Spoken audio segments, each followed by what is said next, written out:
Hi guys! Magandang araw po sa inyong lahat. So product review po ulit tayo ngayong araw na to at nasa harapan nyo yung i-review natin. Isa itong power inverter. 12 volts and 24 volts power inverter ito. Okay, so kakailanganin nyo lang ng battery, either battery ng motor or battery ng sasakyan. Take note mga boss, mas malaking battery, mas matagal yung magiging power usage niya. Tapos, ang conversion niya is to 220 volts. So magagamit natin ito sa bahay natin. For example, brownout. Kailangan natin ng ilaw, kailangan natin ng electric fan. So yung mga basic necessities na kakailanganin natin, mga basic appliances, yun yung paggaganahin natin gamit yung inverter na ito. So gaya na sabi ko, this is a 12 volt and 22 volts power inverter. So ang kaibahan ng power inverter na to mga boss, meron pa siyang ibang function bukod sa pagiging inverter. Kung makikita nyo dito pa lang sa kanyang mismong display area, Bluetooth speaker na rin siya mga boss. Pwede nyo siyang kabitan ng USB, memory card, SD card or auxiliary, tapos may Bluetooth function na rin siya. Nakikita nyo Bluetooth. Pero ngayong araw na to, itetest natin kung gumagana ba lahat ng function na yan. Especially yung pinaka-importanting function, yung inverter. So, panoorin nyo lang po ang video natin for today. Bago lahat mga boss, syempre uunahin ko na yung presyo para alam nyo na kagad kung magkano yung ganyang presyo. Ayan, pinapakita ko sa inyo sa video. And kung kailangan nyo po ng discount code, nandiyan na rin po yung discount code para makaless pa po kayo. Okay, so pag bumili kayo nitong ating power inverter mga boss, ito yung kanyang box. So nilabas ko na siya. Wala naman siya ibang kasama kundi ito, yung kanyang cable. Ito, pwede nyo gamitin kasi kapag sa battery nga kayo kukuha ng power clamp. Okay, so ito yung gagamitin nyo. Pero kung gusto nyo naman, dadalhin nyo to sa outing, kailangan nyo ng magdadala kayo doon ng electric fan na 220 volts. Pwede nyo isaksak sa inyong kotse. Ayan. Tapos, ito, ang ipapalit nyo rito. Dito. Tatanggalin nyo lang to. Screw lang naman yan. Okay, so pag natanggal nyo yan, may lalagay nyo na yung cable. Pero hindi na natin ito ikakabit since ang gagamitin natin for today is the clamps. Yan, make sure lang na nasikipan ninyo. Yung exterior niya mga boss, makikita nyo, napakaliit niya. Halos sinlapad lang siya ng aking kamay. Dito sa likod yung kanyang fan. Cooling fan to. Tapos nandito sa kabila ngayon mga boss, yung main function niya, yung kanyang inverter. Dito natin isasaksak yung ating appliances, mga 220 volts na appliances. Tapos dito sa baba, pwede kayong mag-charge ng inyong mga cellphone. Okay? Mamaya, ipapakita ko sa inyo yung main function ng ating inverter. Doon muna tayo sa kanyang sub-function o kaya mga minimal function niya. So, unahin natin kabit itong cable sa ating battery. Yung battery nga pala natin today mga boss is 12 volt 6Ah lang. Okay? So, mababa lang yung capacity nito. Battery ng motor yan. Positive, syempre, yung red clamp, negative yung black clamp. Pagkabit nyo, magta-turn on na kaagad yung ating Bluetooth speaker. Tapos ito yung kanyang mga modes. Meron siyang auxiliary, pipindutin nyo siya. Meron siyang Bluetooth. Okay. Tapos, meron din siyang radio. Ayan, tumunog na siya agad.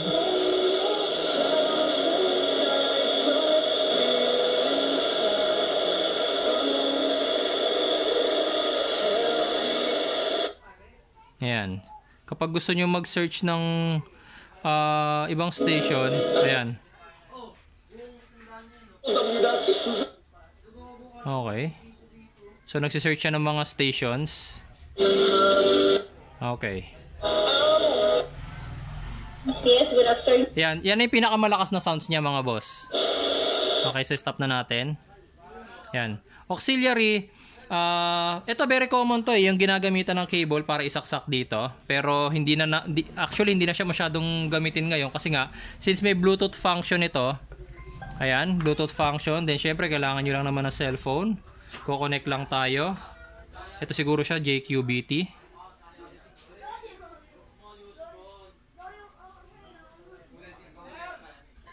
Okay, so siya ngayon tumunog na. Tapos try natin magpatugtog ngayon mga boss ng music. Doon na lang tayo sa non-copyrighted mga boss. Ayan, no copyright songs. Ayan, patugtog tayo.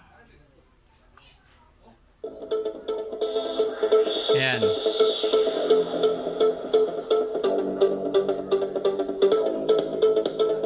Pause na natin. Okay? So meron din siya siyempre sa USB. So meron akong USB dito. Kakabitan lang natin siya ng USB. Ayan.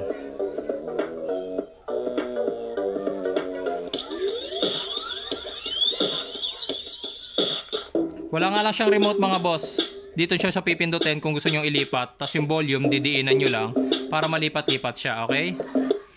Tapos, syempre, SD card. Susubukan din natin yung SD card. Pag sinaksak nyo naman yung USB, kusa siyang magta-transfer to USB kung kahit naka-aux mode pa siya. Basta nagsaksak kayo ng USB, mapupunta siya ron. Pag nagsaksak din kayo ng memory card,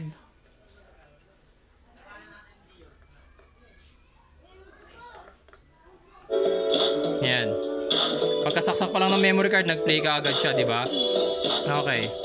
So, yun yung kanyang mga sub-function. So, syempre, dun tayo sa pinaka-importanteng part. Yung kanyang main part, yung pagiging inverter. So, makikita nyo dyan sa video, based sa kanyang manual, nakalagay dyan isang maximum watts na pwede nating gamitin. Itong power inverter na to is 1,600 pala, 600 watts. So dito guys, meron kaming TV. Hindi ko alam kung ilang watts yan. Pero mamaya, gagamitin natin yung aming, yung aking submeter. Nakakabasa to kung ilang watts yung isang appliances. Makikita natin dyan. Tapos yung fan namin is 60 watts yata yan. So titignan natin kung ilan lahat. Isasaksak ko muna yung TV namin dito para malaman ko kung ilang watts yung TV. Yan guys. So yung TV namin, pagpasensyahan nyo na, yung TV namin ay nakasaksak na sa ating submeter. Ayan. As of now, naka-0 pa siya since naka-turn off pa yung ating TV. So turn on lang natin yan. I-mute ko na lang. Ayan. Okay, so huwag na kayo manood ng TV namin kung anong palabas. Tingnan natin ngayon kung ilan yung ilang watts siya, ilang power. So yung TV namin is 45.6 watts lang naman. So mababa. Okay? 45.6 mababa yan. Wait lang, patay muna natin. Tingnan natin ngayon yung electric fan naman namin yung isasaksak ko rito. Kunin ko lang yung electric fan. Ayan. Ayan. So connected na yung ating electric fan. Turn on na natin. Pagpasensya nyo na marumi yung electric fan namin. Ayan. Tapos tingnan natin kung ilang watts yung aming electric fan.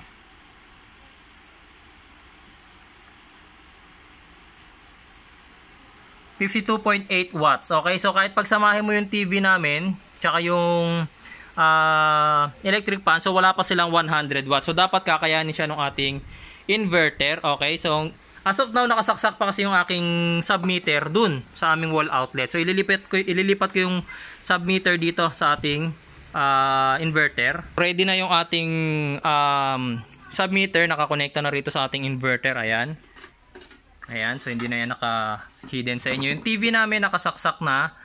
Ito, okay. Tabi na natin tong kahon. Yung electric fan nakasaksak na rin. Ayan. Ayan siya. Okay. And then, kung makikita nyo kahit nakasaksak na inverter na, ay yung submeter natin, wala pa siyang power. Okay. Kasi mayroong switch dito sa gilid. Kailangan nyo yung i-turn on. Pag turn on ninyo, ayan, nagkaroon na ng power dun sa ating submeter. So, ang computation natin mga boss, wala pang 100 watts yung ating consumption. So, dapat kakayanin ng ating inverter yung TV tsaka yung electric fan namin ng sabay. So, buksan muna natin yung electric fan. Yan. Okay, gumagana na siya. Then, buksan natin ngayon yung TV namin. Okay. Okay, so mute natin. Okay, so nakikita nyo, gumagana yung aming television, gumagana yung aming, wait lang. Gumagana yung TV namin, gumagana yung electric fan using yung aming ating bagong inverter ngayon. Tapos tingnan natin yung power consumption niya. Okay. Power consumption niya is 99 watts lang. Okay, 99 watts lang yung power consumption niya.